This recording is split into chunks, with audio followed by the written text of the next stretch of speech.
This will be a day long remembered. Now I am the master. Welcome to another episode of Legends and Theories. And welcome to a theory video about the movie Lightyear. There's going to be spoilers for the film. I was really going to try and do this with no spoilers, but it was way too hard to do that. So if you've not watched the film yet, please don't watch my video. I do not want to spoil this movie for you. And my review will be out tomorrow. My boys' review will be out later today. And honestly, I just learned all this information and wanted to make a video before this became irrelevant when 1,000 different theory channels went and got this out. So looking at it, we learned that this film was watched by Andy from Toy Story in 1995, and he fell in love with the character there. But there are some major inconsistencies in this movie, and that compared to the other Toy Story films. One of them that I cannot figure out is the fact that Zurg says that he is Buzz's father, when in fact he is Buzz Lightyear in this. And that was all because of complicated time travel stuff, which I'll try and explain in a completely different video because honestly, this film was, I think, pretty scientifically accurate in time travel, at least up until he goes back in time. I'm not sure about how accurate that is, but with this, it is pretty interesting to see how they changed it here, but I did have a theory which seems to have been disproven by the director, because I originally thought that this film was a prequel that came out in 1995 that revealed Zurg's identity. And with it, I thought this was a franchise that was older. Although it seems that I am right on that part. It seems that this was the first film, but did not come out in 1995. And my main basis of this theory is that they did something very similar to George Lucas in The Empire Strikes Back, putting in a fake part of the script, where in The Empire Strikes Back, Vader originally says, Obi-Wan is the one who killed your father, and not that Vader is Luke's father. This secret was kept from everyone besides Mark Hamill and the director of the film. Of course, George Lucas knew it, but those are the only two people he told. And the line was completely put in there. I don't even know if James Earl Jones knew it, and they might have just used spliced together audio. But I think that is really interesting. And they also may have redone it for the special editions, so it's a lot more clean today. I am not sure. But still, I think that that is really interesting.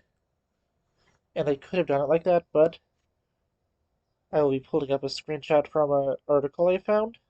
And this is talking about when Lightyear would have come out in universe. I am only going to look at the parts in quotes and just have the rest of it in there because it does bring up a good point, but that's not from the director, it's from the people who wrote the article based off this quote. And it says, well, it might be late 80s. I always thought he watched it on VHS, so really it could come out anywhere between 1980 and 1990. And with that, it means that they intended for this film to be something he watched on VHS, since this is the director who said it. And I think that is really interesting, and I'll go into my theory based off of this.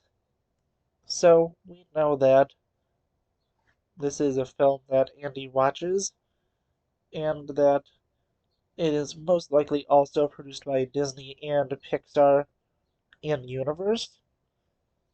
We'll just assume that because, well, it's just the simplest thing to assume because why would they say it was not produced by them in universe? So, looking at this, We know that the film of Lightyear was intended to come out in the period between 1980 and 1990, and that Pixar is most likely responsible for creating this film. So my theory is that this was a film intended to basically replace Star Wars. And why would I think this, besides the fact that this is a franchise very similar to Star Wars? Well, there's the fact that Pixar used to be a division of Lucasfilm, and you might be surprised by that, but yes, this is the truth. It split, I believe, in the year 1986, and that is right in the middle of this timeline. So, with it, my theory is that when Pixar splits off of Lucasfilm, they go and create a franchise very similar to Star Wars, but that is still new, that becomes extremely popular, and with this, they go and create a new character that is beloved by kids because Star Wars was huge, and with Lucasfilm and Pixar being so close, I think that many people would want to pick up this property because originally no one wanted to pick up Star Wars, but if they went to, let's say, Disney and said, we have the next Star Wars for you, Disney would go and buy that in a heartbeat. I would assume they would get many of the people who worked on the original films and use them to make it. Although I am not sure if this would technically be a CGI film in universe or if it would technically be live action, since this is technically a CGI universe, and universes might technically count as live action. I'm not really sure, but either way, this theory works. I either want to say that Pixar is slightly different or it's just the exact same, and this is the film they make instead of Toy Story. And with this, Buzz Lightyear explodes in popularity, and this helps solve one of the plot holes I did see that I was discussing on another video, which actually inspired me to make this. It is, why does Andy get the toy based off of the end of the movie when that's not the suit he wears for most of the film? And that is because this is based off of a later movie. Buzz Lightyear has become a franchise, and it turns out they did make the next Star Wars, in the universe at least, because although this movie is pretty popular, today it definitely isn't what Star Wars was, at least from what I was told back in the 70s and 80s.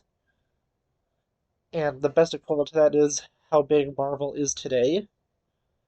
But yeah, with this, I think that this is a pretty good theory looking at it. And I think that with this, the reason they're having so many Lightyear films is because they weren't having the, we'll say, relative restraint that Lucas did. Lucas was only making the movies really just for himself, and because he wanted to tell a story and wanted the correct technology to make his films. Well, with Pixar, Disney, and Lightyear in the universe, they wanted to make this into just the next Star Wars and make it big, and they did. And that's why Andy doesn't have the toy from this film, because this film came out in the late 80s, based on this theory, since it would have to come out at least in the year past 86, assuming that it takes a few years to make. It probably comes out in 1989, maybe 1990, which still fits into the director's vision. And with that, I think it is really interesting. And yeah, with that, I think that this theory does work well. And the reason that Andy wasn't able to get the Buzz Lightyear from this is because, like with Star Wars, they didn't create as many toys because, although they did say they are going to make the next Star Wars, Disney would be a little more hesitant to be going and doing a full-on marketing with it. They would definitely be able to cut the losses if it was a failure, but they maybe didn't make as many toys. And with that, it is confirmed, I believe, in Toy Story 2 that with the original release of Buzz Lightyear, they did not make as many toys. And with that, they didn't have as many toys based off that first one, but since they were already making the second one at the time, they just went and pushed on making this new Buzz Lightyear figure based on the new suit. And that is what Andy's mom got him because that was so much more accessible. And since eBay only began in, I believe, September of 1995, I was just looking at all this when I was making my arguments on this video, so this is just all based off of memory from stuff I was commenting last night.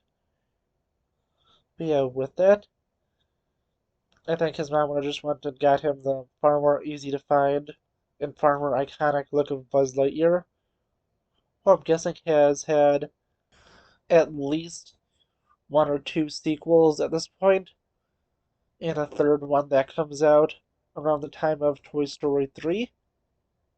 Yeah, with it, seeing how big Buzz Lightyear is, there is no way that the first film is a one-off, since he had entire aisles dedicated to him like Star Wars did. And yeah, I think that this makes total sense. And I think it's a really good theory, but I want to know what you think of this theory. Let me know in the comments, and I'll see you all in the next episode of Legends and Theories. Thank you for watching this episode of Legends and Theories. Please subscribe, like the video, share the video, leave a comment, check out the video on screen, and may the Force be with you.